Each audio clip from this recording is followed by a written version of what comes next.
1700s, late 1800s, land began to be seen as commodity.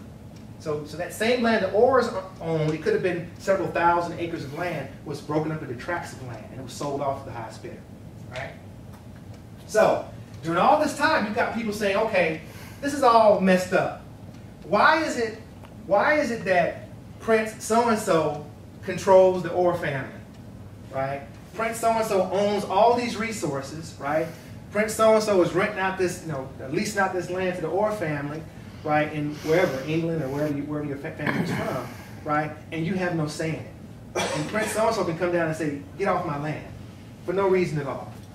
And your family have to pack their bags and leave. Now this is one version of the story. There's several different versions of the story, right? And the story is very complex, but I'm trying to simplify it for you, okay? We don't have a lot of time to do this. So people are thinking, I don't want to be controlled by Prince so-and-so, right? Prince so-and-so is in my life, telling me how to live my life, and I don't appreciate it. I'm not feeling that.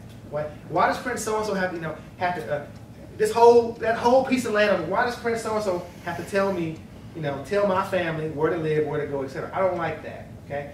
That spawned a whole lot of dissent. And dissent spawned what? Revolutions. Several of them that took place, right? Guys heard of the American Revolution being one of them, the French Revolution being a really important one, right? A huge one. As far the French, that's really, really a fun one to study. Remember with Marie Antoinette, she says, what are you gonna do with the people? People are starving. Give them cake, right? Yeah. Give them cake. Give them all cake, right? I mean, so there's a lot of versions to this story, but it's an important story because it sets a context for why we're talking about race today. So, okay, the goals. So liberal humanism is a project. So how do we make people? How do we talk about people in a way that humanizes their existence? Okay, and then secondly, the goals of this project of human liberalism is how do we perfect human life? Right? How do we perfect people? Now we're talking about it again from a European standpoint. We're not talking about it from Africans' perspective or Chinese perspectives or different nationalities, so-called races. We're not talking about it we're talking from a purely European standpoint. Okay? And obviously, where the contradictions come in class is when you're looking at racialization, sexualization, and class stratification, etc. Okay? Now, here's the narrative, the most important part. And that's the part from Europe prior to when we get to right here, racialization. Now, the important part here is that, okay, we're talking about the perfectibility of certain groups and societies, right? Primarily European societies, right? Now, of course, even within European societies, certain groups were left out of that discussion. Primarily the Irish. The Irish were hated and vilified and demonized like they believe. In fact, there's still enclaves in the East that are strictly Irish enclaves. And the Irish eventually became integrated into the larger American mainstream, okay, eventually. But the hatred for the Irish was bitter, absolutely bitter. It's a fascinating story. There's a book called How the Irish Became White by Noah Ignatieff, another book called The Invention of the White Race by Theodore Allen, volumes 1 and 2. Very, very good books to look at. They detail the history of the Irish in particular. Okay, so if you want to read about some of your ancestors, if you happen to be of Irish descent, then I would highly encourage those reads. Okay, so you got the contradictions, right? Certain people were included in, primarily people from Western Europe, right? Northern European groups were included in that matrix. If you were Eastern European or Southern European, you were excluded out. Heaven forbid, don't be African, don't be anything else. So they were excluded. Only people who were from Northern Europe were included in this whole idea of liberal humanism, this idea of perfectibility of humans, how do we perfect humans, etc. Now, this whole idea of perfecting humans, we've got inventions being created, as you know, scientific revolutions being created to make life easier for people in their perfectibility process, right? Remember, at the same time, we got two different narratives. We got one narrative playing out saying, it's all right to be white, right? And one saying is if you're black, get back, right? You got two different narratives playing out at the same time, simultaneously, which makes this complicated, very complicated. Okay, the narrative here in the United States was this whole American metaphor, this whole American dream metaphor, right? Barack Obama built his campaign on this dream of the American metaphor, okay? This whole idea that if you work hard, you guys can finish it for me. You can finish the sentence for me.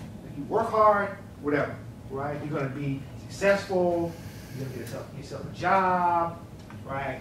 You're gonna have a family, a dog named Boo, a white picket fence, a Chevrolet. You're gonna love baseball. You're gonna love apple pie, right? That's the metaphor.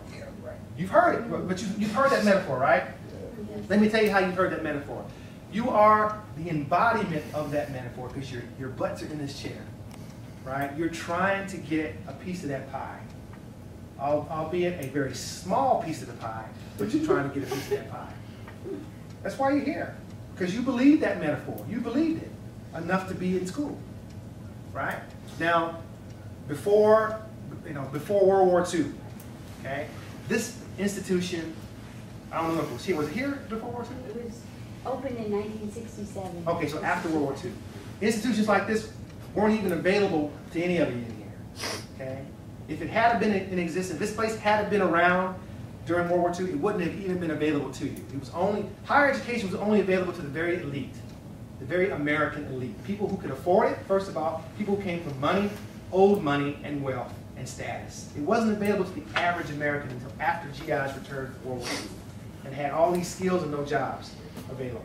And all of a sudden, the American institutions of higher education proliferated across the country. Okay? And the GI Bill revolutionized funding opportunities, the Pell Grants, all these things you all take for granted, all came about because of returning GIs from World War II. And I want to, again, there's two different narratives to that. You got the white narrative playing out, right, with all these opportunities for white soldiers returning, right, and you've got the black narrative playing out. And I say black or non-white narrative. They were denied access to the same things that whites were getting, right, and they were fighting and dying and bleeding in the same wars, right. There's a whole nother script. There's two scripts playing out. Remember that. There's two narratives playing. The European narrative at work, and there's also a non-European narrative at work. So you've got the grand narrative, American dream metaphor, the harder I work, right, the more success I get. And some of you all see the contradiction in that, right? Okay, all you got to do is drive down the 8 Mile in Pritchard, you'll see the contradiction in that, right? What about these people? What happened to these people, right? And of course, how we justify that is, okay, well, they didn't make good decisions. Right? We typically equate them, we lump them in the category as them, they didn't make the decisions, therefore that's why they live in these conditions, right? Not recognizing there's other factors involved. Okay, now what's going to get us there? Capitalism. It's going to get us there. It's going to get us closer to why? Because we're going to put all of our efforts, all of our eggs into this very nebulous, abstract, right, system we call what? Democracy. Market. Right? The market. The market. What kind of market is it? It's an economic market, right? It's a free enterprise market, which means what? Laissez-faire, hands off. I can, let me compete in this marketplace. And it's an abstract principle. It's abstract. You know what? The market is a breathing, it's a breathing, living entity. If you go out right now, okay, what happened when it was announced that your boy was sick, Steve Jobs? What happened to Apple stock? Plummeted. It just went boom. Steve Jobs said, oh, it's literally an organism. The market is an organism, the economic market. The market is an organism. The second market is the marketplace of ideas. Okay, and that emerged after the 19th century, or after World War II, around the 1950s, when you start to see the marketplace of ideas sort of come into its own. What do I mean by that? I mean higher education. Okay? This is supposed to be a laissez-faire environment where faculty, professors like Dr. Juarez can get up here and teach you whatever she wants to teach you and say whatever she wants to say and be protected. Right? Doesn't always work that way, but it's supposed to in theory. Okay? Because these institutions are supposed to be hands-off, laissez-faire. I beg to differ, depends on where you go, especially at BYU. That won't happen at BYU. Okay? It definitely won't happen there. Okay? But public institutions are supposed to be available, that's supposed to be available to you. Marketplace of ideas means that you can share your ideas, I can share my ideas, we can come to a consensus.